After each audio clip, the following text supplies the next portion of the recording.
Hi, getting with today's thought. Today we're going to be talking about the Daniel Penny trial verdict. Now, I'm sure you've all been following the national news. I'm pretty sure that you all know the circumstances, who Daniel Penny is, but it doesn't hurt to sum up. So, Daniel Penny is, he's a former Marine. He was riding a subway. He was on the subway, and there was a man, Jordan Neely, who he was mentally ill, and he was threatening the passengers. Everybody was afraid of him. He was getting violent, or on the urge of being violent, and Penny restrained him, and he put a chokehold on him. Now, what he didn't know was that first of all, Neely was mentally ill, but also that he was on drugs or something.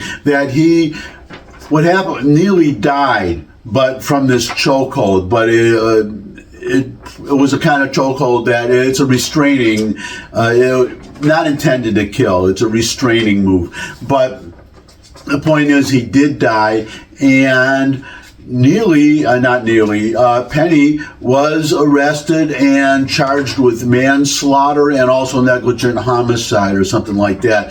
2 charges. There was a trial, and he was just found not guilty. Now, what makes this important is that Neely was black, Penny is white. So that's why. So you get a whole racial component to this whole thing, because we have a lot of, unfortunately, we have a lot of crazy people and a lot of racist people who, put it this way, if Neely were white and Penny were black, there wouldn't have even been a trial. And there's another takeaway from this, which is in New York City, which I lived for 40 years. I've mentioned this before. Now I live in Tennessee, semi-retired. But there was another case in a bodega or a deli in New York, where a black man came around the counter and attacked another person of color, not a black person. He was an Asian and Indian or something. And the counter man, the store owner, I believe, he defended himself with a knife, and he stabbed his attacker, and his attacker died. And he was arrested and charged with, I don't remember the exact charge. I would guess it would be second-degree murder in that case. But anyways, there was such a public uproar over it that fortunately the man was, the charges were dismissed, and there was no trial, anything. Penny, unfortunately, was not so lucky, but there was a trial. He was found innocent, and all the usual suspects, if you saw Casablanca, the usual suspects, the same people, the people who always raise a stink, the race baiters. They just come out when there's ever something like this, and there's so Black Lives Matter, so spokesman from Black Lives Matter saying, well, Black lives don't matter, and this was a travesty, and Penny should have been, he should have been found guilty, and he essentially called Penny a vigilante, and he actually said this. He said that there should be black vigilantes. You should just go out and choke people, and he said, or people who make noise, whatever, choke white people who make noise, something like that, as if this guy Neely was just making noise. He was doing a lot more than that. There were black passengers on that train, in that train car, and they praised, several people, they praised Penny for what he did. Now, and also there was a medical witness who testified that actually when the police arrived, or the authorities, Metropolitan Transportation, the MTA cops, when they arrived, they found that Neely had a pulse. He wasn't dying, or he wasn't dead at that time. And well, anyways, the point is, there is you always have these calls for revenge or something, and there's a problem. There's a problem that these people always miss. These race baiters always miss. So I'm just going to give it to you right now from the Penny trial, and I'll link it to another trial if I can remember to do it. And this is from the New York Post. I'll give you the headline. Jury. This is from before the trial. This is before the trial when the jury is being selected. That's the point I want to make. So here's the headline. Jury finally seated in Daniel Penny, New York City chokehold case, including strap hangers who've witnessed outbursts on subway. A jury was seated Wednesday in former Marine Daniel Penny's subway chokehold trial, with a majority of jurors saying they've had firsthand experience with someone acting erratically on the rails. And well, just to throw in a little aside here, you'd have trouble finding somebody in New York who hadn't witnessed some nutcases on the subway car. Again, I've lived in New York for 40 years, and you would be surprised at some of the things you see on a subway, unfortunately. Anyways, back to the article. They include 3 strap hangers who say they've been harassed on the transit system, and 9 New Yorkers who raised their hands when a judge asked them if they've seen someone have an outburst on the subway, which again is probably a lot of almost every New Yorker. But anyways, here is the money quote. This is the important point that everybody, that these Black Lives Matter and other activists are missing.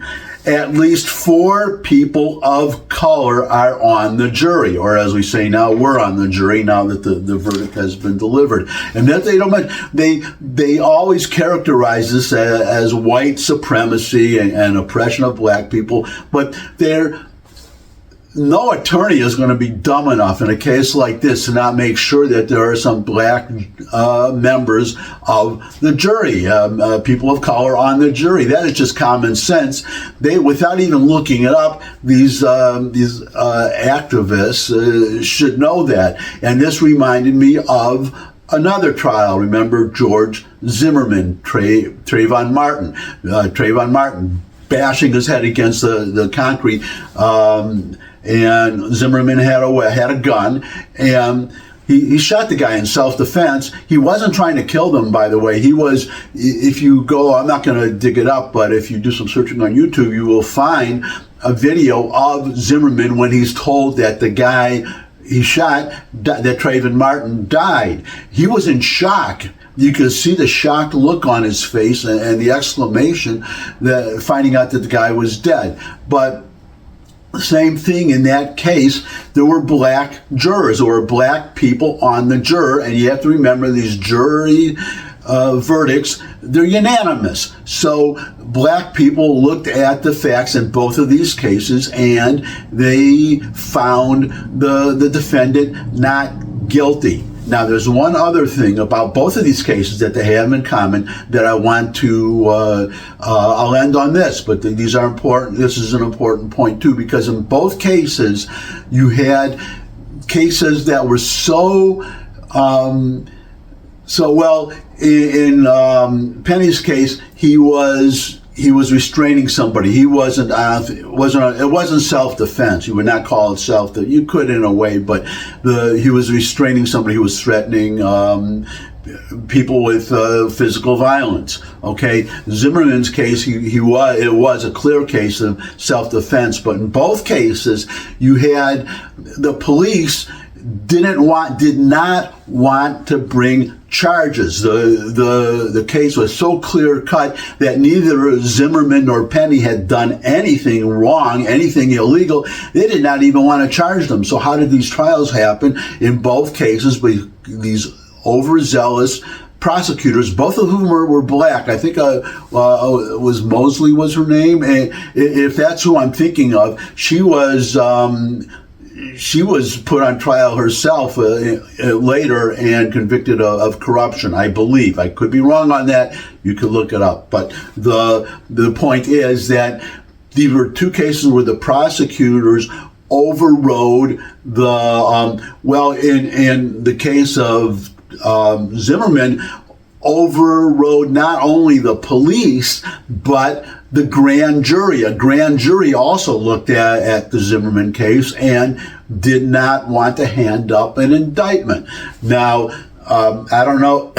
I don't know what the grand jury situation was in Penny's case, but both of these cases, you have these politicized. I wonder if the prosecutor in the DA in the Zimmerman case is elected. I don't know, but Alvin Bragg, he definitely in New York, the Attorney General, is elected. So grandstanding. This is the same guy who's charging Donald Trump too with these ridiculous cases. So hopefully New York will come to their senses and get rid of the Alvin Bragg, not reelect him, because he is making a mockery of the New York justice system. It is so blatantly, not just him, Judge Merchan and I can't remember his name, unfortunately, but in the lawsuit, Letitia James, though, the